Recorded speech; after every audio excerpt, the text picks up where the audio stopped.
स्वतःच्या लेकराला एवढं मारतात का कधी? दलित कशाले?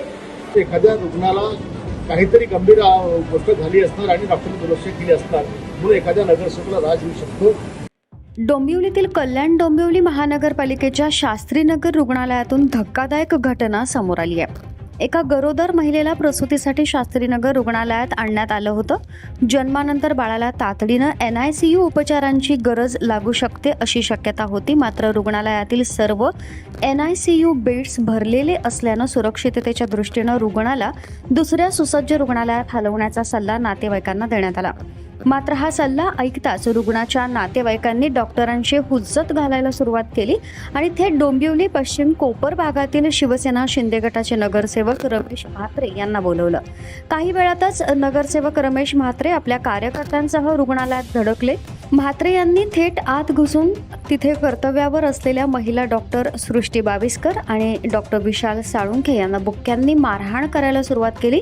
या गोंधळादरम्यान डॉक्टरांनी मोबाईलवर व्हिडिओ रेकॉर्ड करण्याचा प्रयत्न केला. मात्र मोबाईल हिसकावून तो खाली पाडण्यात आला आणि फुटेज डिलीट करण्यासाठी धमकावलं गेलं.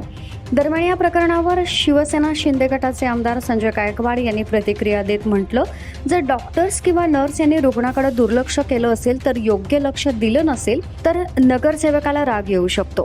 डॉक्टर आणि नर्स यांनी सुधारलं पाहिजे. या 40 वर्षाचा अनुभव आम्हाला आलेला आहे की पेशंटच्या सोबत कर्मचाऱ्यांची डॉक्टरची वागणूक चांगली नसते. त्यानंतर त्या डिलिव्हरीच्या मध्ये येतात, अक्षरशः त्यांना मारलं जातं, लेकरं ओढली जातात जनावरांसारखी आणि असली शिवगाळ देखील त्यांना केली जाते. त्याच्यामुळे महाराष्ट्रातल्या शासकीय दवाखान्याची परिस्थिती ही अतिशय वाईट आहे आणि त्याच्यामुळे एखाद्या रुग्णाला काहीतरी गंभीर गोष्ट झाली असणार आणि डॉक्टरने दुर्लक्ष केली असणार म्हणून एखाद्या नगरसेवकाला राज येऊ शकतो.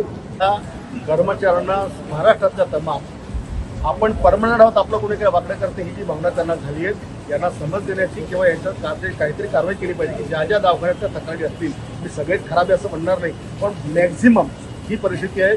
आरोग्य मंत्र्यांनी याच्याबद्दल कडक उपाययोजना केल्या पाहिजे. या संपूर्ण प्रकरणाबद्दल तुमचं मत काय? डॉक्टरांवर हात उचलणं योग्य आहे का? तुमचं मत कमेंट करून नक्की सांगा.